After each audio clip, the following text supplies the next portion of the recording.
part 2, day 7 of my Ramadan fast.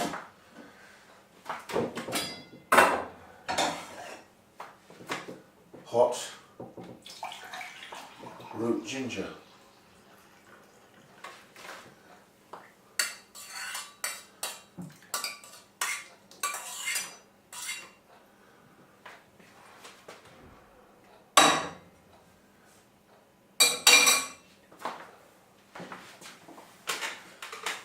Hello everyone, I have had a nice meal. I feel content. I've eaten. I'm going to enjoy hot root ginger. It's boiled. This is to treat my cold, and also it's good for the body. It is now 10 to 11, and here I have lemon freshly squeezed with the peel inside. And this matures in the water and got good nutrients. And I've got some grapefruit.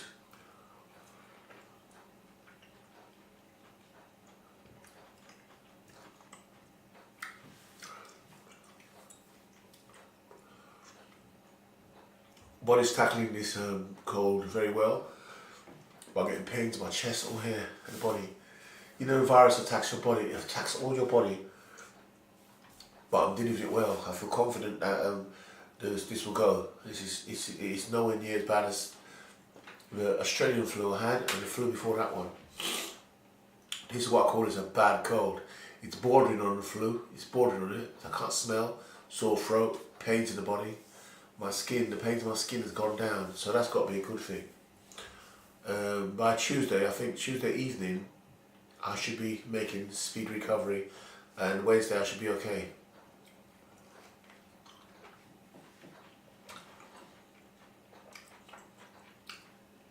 When fasting, it's very important to eat well.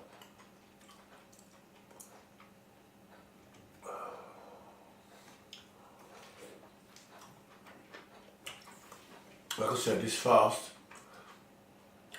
has made me think a lot about my past and my present and my life. And you're starving, you're feeling vulnerable, you're thinking, wow, as a human, I'm useless without food and water. We are useless without this food and water. And can you just imagine if the earth was to go into an ice age or global warming was to affect our planet, where food wouldn't grow? Let's say, for instance, we had we call it a nuclear winter, caused by a volcano or the wrong climate for food. We couldn't get this food, we would die. Another thing is you haven't considered, or humans haven't considered, is if the climate changes so much and the plants all die, you have no oxygen on the earth. Therefore we all die because we depend on oxygen to live. So right now humans are killing their oxygen supply with all this pollution. A lot of dangerous factors. The earth is so vulnerable, like how we are. Human beings are so vulnerable. We depend on each other. Well, humans depend on the earth.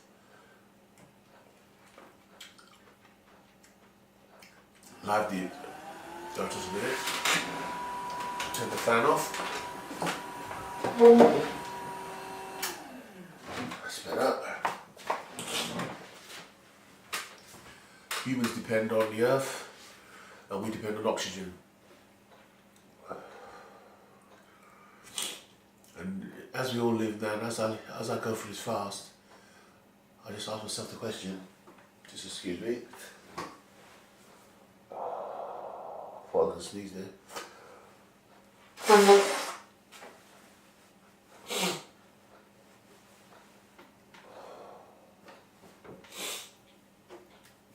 So I ask myself the question,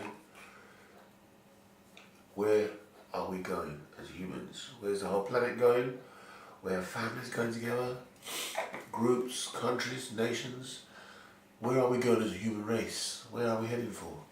New computers, new artificial intelligence, 5G, EMF, radiation travelling through us, we can't see it on our mobile phones, And this signal reaches the mobile phones in different doses. The new mobile phones, new technology, higher dose of radiation, how it affects your body. The millimeter waves, when they go into your body, free body, and they resonate with our own body's frequency, which runs the voltage, how it affects us. That's the thing, they ain't tested on any of these technologies. And yet still we're using them, we're just silently just accepting all these technologies.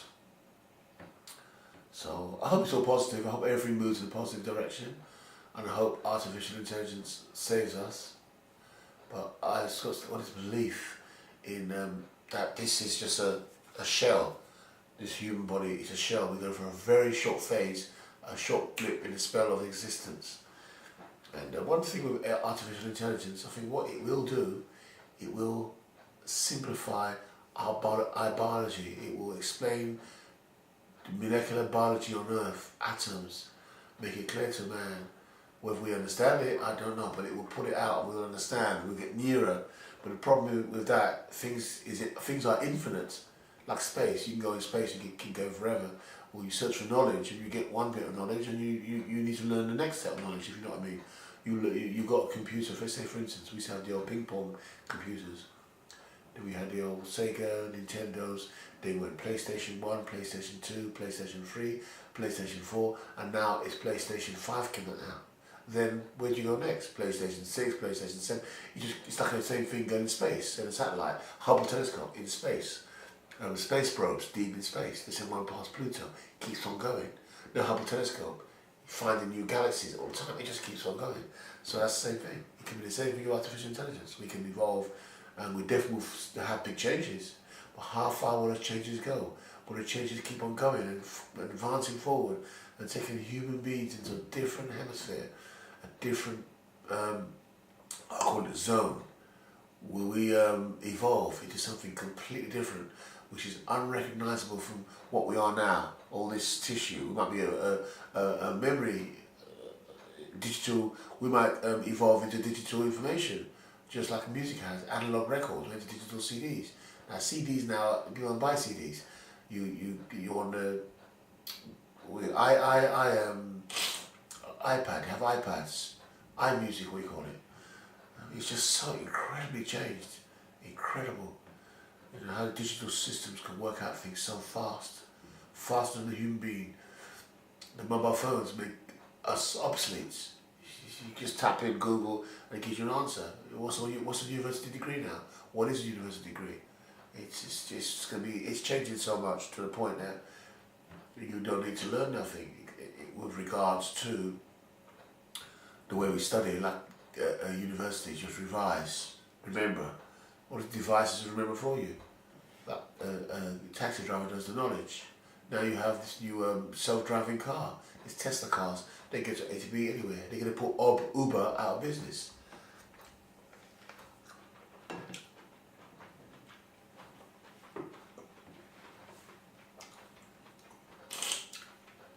Bringing up another subject, like I said, this fast made me think really deep about my past and makes me realise what I put myself through. And many people who haven't got the strength or never had a clear mind at the time, who were young, like myself, even my partner, she made a mistake, went into wrong relationships, but she had no choice when she was a little girl, when she got abused, so that she couldn't know nothing about. When I got abused by my dad, beaten relentlessly every day, my brother Nigel, he got beaten by my mum in torturous ways you wouldn't believe. He couldn't do nothing about it, he was a child.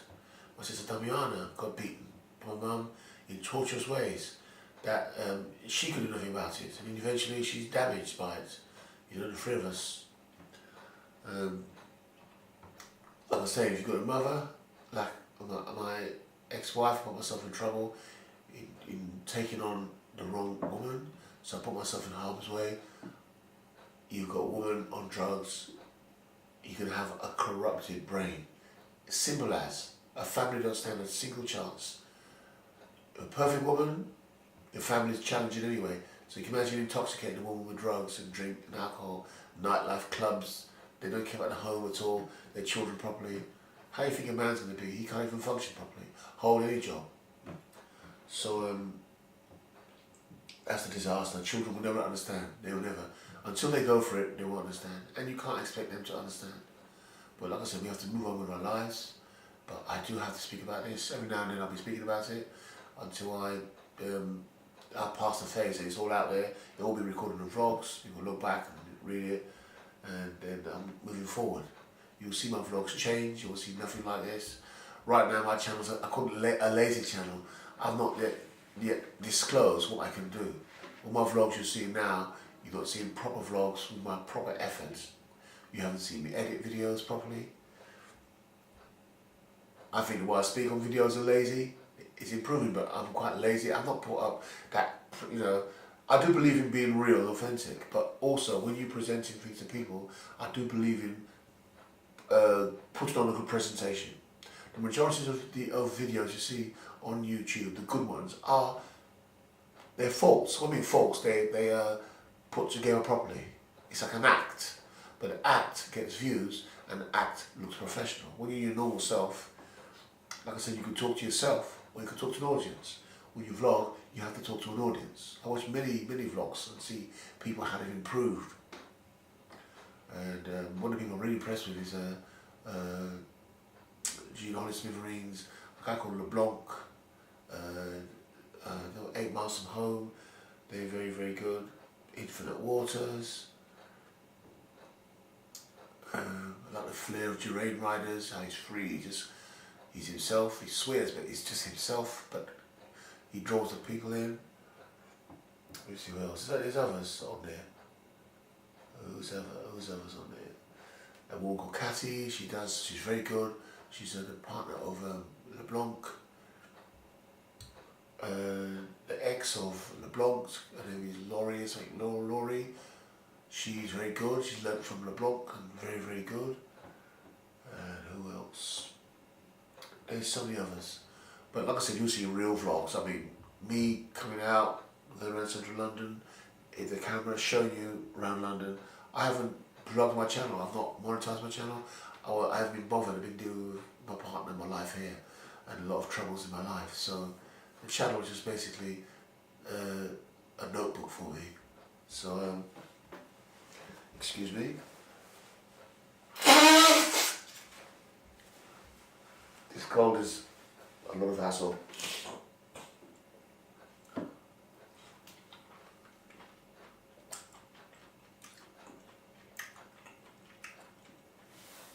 Sometimes 11 o'clock. I've got 5 hours in which I can drink and eat. So if I put 1 pint of water down me, this will be the 2nd pint, the ginger will be the 3rd pint. Before 4 o'clock in the morning, I've got to have put 8 pints of fluid down me. Mostly water. I'll have another ginger. I'll make another lemon. So another ginger, another lemon, and then 4 more pints of water.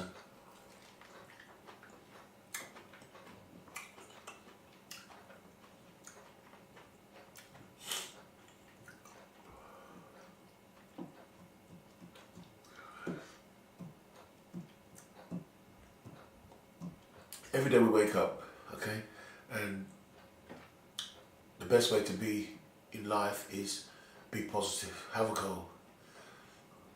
You get up, have a purpose. You don't realise that where you go in your life, when you leave your house, and where you are, who you surround yourself with, can affect your whole day. Who you speak to can affect your whole day. It can either be a positive day or negative. Someone could give you their problems, it sucks. Like a friend could just draw you into their world. You sometimes have to, many times, leave them. You can't deal with it. You have to look after yourself first.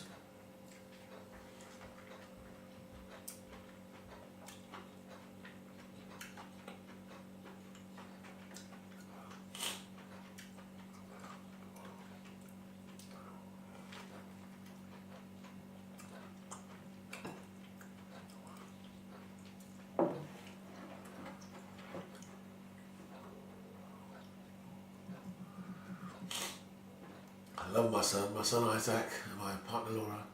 I love her to bits. I've never had people in my life like this. I love her. That woman I love to bits. I'll never be without her. No one can replace her. I know people say, oh, in the future, oh, you might change your mind, you don't know what happens in life. Yes, we don't, but I know I've never had anyone in my life like this. A woman that loves me. She adores me, she loves every inch of me, from my toenail to the grain of my hair, and I love her the same way. So we've got a lovely boy God's blessed us with, and another one on the way, and after this one's born, we're going to arrange our marriage, to get married. So I'm going to arrange to marry her. And things are improving with her, she's more settled now. Now she's away from the family, and the negative family, the mum, who I call the devil. My mum is literally the devil. And we have moved that from our life. There's no phone calls, there's no hassle. We live ourselves. It's sad we haven't got family in our lives. I wish I had that. But I'm going to tell you something. If you was to put on this table, and this, God's honest truth, I mean it down to my heart.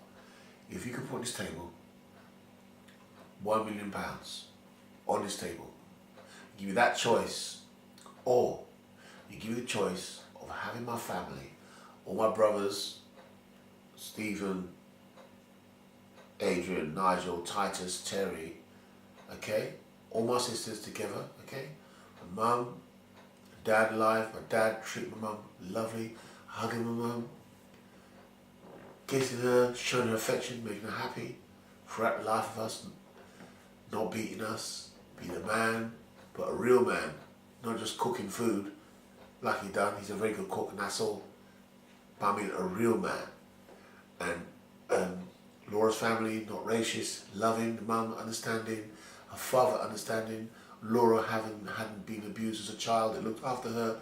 If you give me all that, Laura who has been abused, my family here with me right now, and we all talking with each other, saying hello. My brother Adrian from me said, "How are you, Tanya? Should we go for a meal?" We brothers go out for a meal together. All the 6 brothers go for a nice meal together. The cousins, the nephews, all together, big meal, nice restaurant. All everyone happy. You know, giving everyone emotional support. Doesn't have to be money. People keep putting money on everything. Money money comes and goes. A family don't. If you give me that choice, a father who picks the phone up and says, "Hello, son, how are you doing? How's your life going?" And if your life isn't going too well, he doesn't criticise you. He tries to help you. He gives you advice. He knows that advice is your problem, but he supports you. He doesn't judge you. For that, no amount of money can replace it. No amount of money or materialism can replace that.